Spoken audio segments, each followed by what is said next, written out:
सालों पहले फारस देश में अली बाबा और कासिम नाम के दो भाई रहते थे। पिता की मृत्यु के बाद से दोनों भाई मिलकर अपने पिता का व्यापार संभालते थे। बड़ा भाई कासिम बहुत लालची था। उसने धोखे से पूरा व्यापार हथिया कर अली बाबा को घर से निकाल दिया। इसके बाद अली बाबा किसी बस्ती में जाकर अपनी पत्नी के साथ झोपड़ी में गरीबी की जिंदगी व्यतीत करने लगा।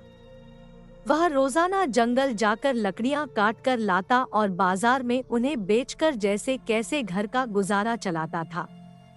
एक दिन अली बाबा ने जंगल में लकड़ी काटते समय 40 घुड़सवार को वहां आते हुए देखा।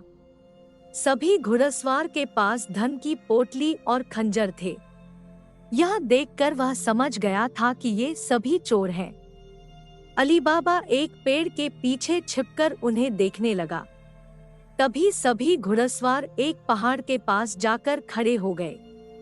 तभी चोरों के सरदार ने पहाड़ी के सामने खड़े होकर बोला, खुल जा सिमसिम। इसके बाद पहाड़ में से एक गुफा का दरवाजा खुला। सारे घुड़सवार उस गुफा के अंदर चले गए। अंदर जाकर उन्होंने बोला, बंद हो जा सिमसिम, और गुफा का द्वार बंद हो गया। यह देख अली बाबा दंग रह गया। कुछ देर बाद वो दरवाजा फिर से खुला और उसमें से वो सभी घुड़सवार निकले और वहां से रवाना हो गए।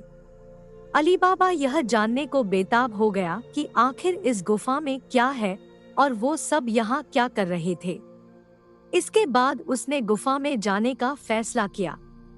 वह उस पहाड़ के सामने गया और बार बार चोरों के सरदार के शब्द बोलने लगा, खुल जा सिमसिम, खुल जा सिमसिम। घर जाकर अली बाबा ने इस पूरे किस्से के बारे में अपनी पत्नी को बताया। एक साथ इतनी सारी अशर्फियां देखकर उसकी पत्नी हैरान रह गई और अशर्फियों को गिनने बैठ गई। तभी अली बाबा ने बोला कि ये इतनी अशर्फियां हैं कि इन्हें गिनते गिनते रात हो जाएगी। मैं गड्ढा खोदकर इन्हें छुपा देता हूँ, जिससे किसी को भी हम पर शक न हो। अली बाबा की पत्नी बोली, मैं इनकी गिनती नहीं कर सकती हूँ, लेकिन अंदाजे के लिए इन्हें तोल तो सकती हूँ। अली बाबा की पत्नी भागती हुई कासिम के घर गई और उसकी पत्नी से गेहूं को तोलने के लिए तराजू मांगने लगी। यह देखकर कासिम की पत्नी को उस पर शक हुआ। उसने सोचा कि इन गरीब लोगों के पास अचानक उनके पास इतना अनाज कैसे आया। वो अंदर गई और तराजू के नीचे गोंद लगाकर लाई और उसे दे दिया। रात को अली बाबा की बीवी ने सारी अशर्फियों को तोला और तड़के सुबह उनका तराजू लौटा आई। कासिम की पत्नी ने तराजू को उल्टा करके देखा तो उस पर सोने की एक अशर्फी चिपकी हुई थी। उसने यह बात अपने पति को बताई। कासिम और उसकी पत्नी यह जानकर जल भुन गए। दोनों को रात भर नींद नहीं आई। सुबह होते ही कासिम अली बाबा के घर गया और उससे धन का स्रोत पूछने लगा। यह सुनकर अली बाबा ने कहा, आपको कोई गलतफहमी हुई है, मैं तो एक मामूली लकड़हारा हूँ। कासिम ने बोला कि तुम्हारी बीवी कल हमारे घर से अशर्फियों को तोलने के लिए तराजू लेकर गई थी। ये देखो, ये अशर्फी तराजू पर चिपकी मिली है। सब सच बताओ, नहीं तो मैं सबको बता दूंगा कि तुमने चोरी की है। यह सुनकर अली बाबा ने सच सच सारी कहानी बता दी। कासिम के मन में लालच आ गया। उसने खजाना हथियाने का प्लान बनाया और अगले दिन गुफा पहुंच गया। वह अपने साथ एक गधा भी लेकर गया ताकि वह उस पर खजाना लाद कर ला सके। गुफा के सामने पहुंचकर उसने अली बाबा ने जैसे बताया था वैसे ही किया। उसके खुल जा सिमसिम बोलते ही गुफा का दरवाजा खुल गया। अंदर पहुंचकर चारों तरफ खजाना देखकर वह भौचक्का रह गया। उसने बोरियों में सोने की सिक्के भरे और बाहर निकलते समय क्या बोलना है वही भूल गया। गुफा से बाहर निकलने के कासिम ने तमाम प्रयास किए, लेकिन कोई रास्ता न निकला। वह गुफा के अंदर कैद हो जाता है। कुछ देर बाद जब चोरों का गिरोह वहां पहुंचा तो उन्होंने देखा कि बाहर एक गधा बंधा है। वे समझ जाते हैं कि यहाँ कोई आया है। चोर अंदर जाते हैं और कासिम को ढूंढकर मार देते हैं। इधर जब कासिम घर नहीं पहुंचता तो उसकी पत्नी परेशान हो जाती है और अली बाबा के घर जाकर बड़े भाई को ढूंढकर लाने के लिए बोलती है। अली बाबा ढूंढता हुआ गुफा के पास पहुंचा तो वहां उसने भाई के गधे को घास चरते हुए देखा। वह समझ जाता है कि कासिम अंदर गया था और चोरों ने उसे पकड़ लिया है। अली बाबा जब गुफा के अंदर गया तो उसे कासिम की लाश मिली। अली बाबा लाश को घर लाता है और बिना किसी को बताए प्राकृतिक मौत घोषित करके उसका अंतिम संस्कार कर देता है।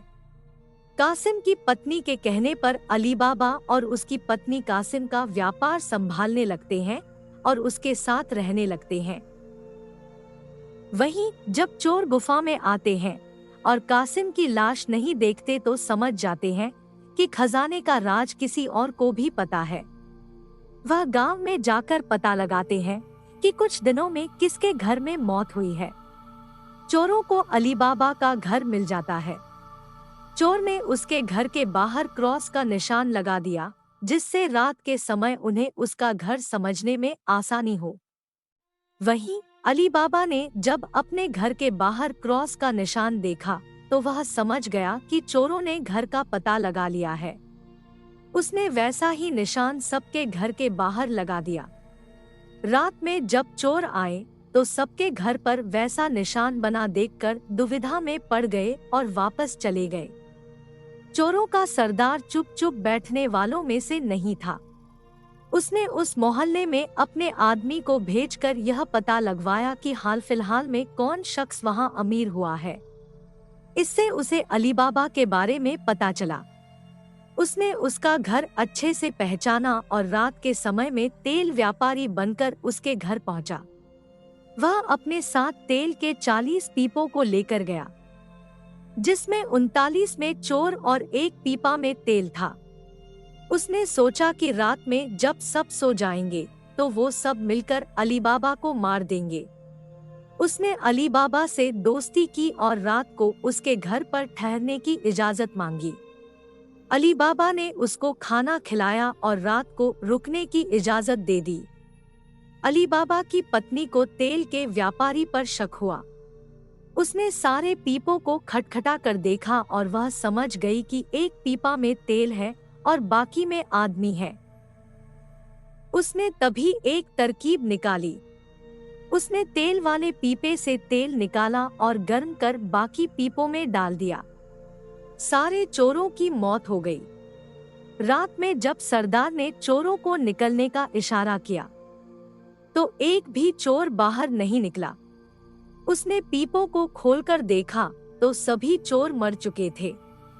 यह देखकर वह इतना डर गया कि अपनी जान को बचाने के लिए वह तुरंत वहां से भाग गया। सुबह अली बाबा की पत्नी ने ये सारी बात अली बाबा को बताई, जिसे जानकर वह बहुत खुश हुआ। अब उन 40 चोरों के सारे खजाने का अकेला मालिक अली बाबा था। वह देश का सबसे अमीर शख्स बन गया था और खुशी खुशी अपनी बीवी बच्चों के साथ रहने लगा। कहानी से सीख: लालच मनुष्य का दुश्मन है। लालच करने से सब काम खराब हो जाते हैं। इसलिए कभी भी लालच नहीं करना चाहिए।